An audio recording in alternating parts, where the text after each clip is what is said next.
కర్రెగుట్టపై ఎగిరిన జాతీయ జెండా. ఇక హెలికాప్టర్ సాయంతో కర్రెగుట్టపై దిగిన భద్రతా బలగాలు, ఆలసిన బలగాలు వెనక్కి, కొత్త బలగాలు గుట్టపైకి.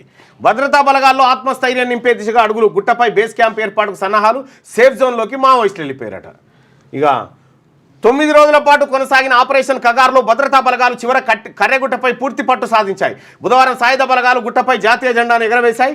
త్వరలో అక్కడ బేస్ క్యాంప్ ఏర్పాటు చేయనున్నట్టు సమాచారం. కర్రెగుట్ట ఛత్తీస్గఢ్లోని బీజాపూర్ జిల్లా ఉసూర్ బ్లాక్ పరిధిలోను, తెలంగాణలోని ములుగు జిల్లా వెంకటాపురం, వాజేడు మండలాల పరిధిలోను విస్తరించింది. ఆపరేషన్ కగార్లో భాగంగా 10,000కు పైగా సాయుధ బలగాల సిబ్బంది కర్రెగుట్టను చుట్టుముట్టారు. డ్రోన్లు, హెలికాప్టర్ల సాయంతో కూంబింగ్ ఆపరేషన్ కొనసాగింది. DRG, Bastar fighters, cobra, CRPF, STF సైనికులు ఈ ఆపరేషన్లో పాల్గొన్నారు. రాయ్పూర్ నుంచి ఈ ఆపరేషన్ను పర్యవేక్షించిన ఐబీ చీఫ్ బుధవారం నేరుగా కర్రెగుట్టకు చేరుకున్నట్టు తెలుస్తోంది. ఇప్పటివరకు ఆపరేషన్లో పాల్గొన్న బలగాలను వెనక్కి రప్పించి కొత్త బృందాన్ని మోహరించనున్నట్టుగా సమాచారం.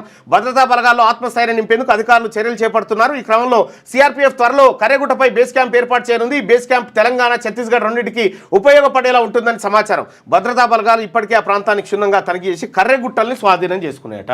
కానీ మావోయిస్టులు లేరు, ఎక్కడో అక్కడ వెళ్ళిపోయారు.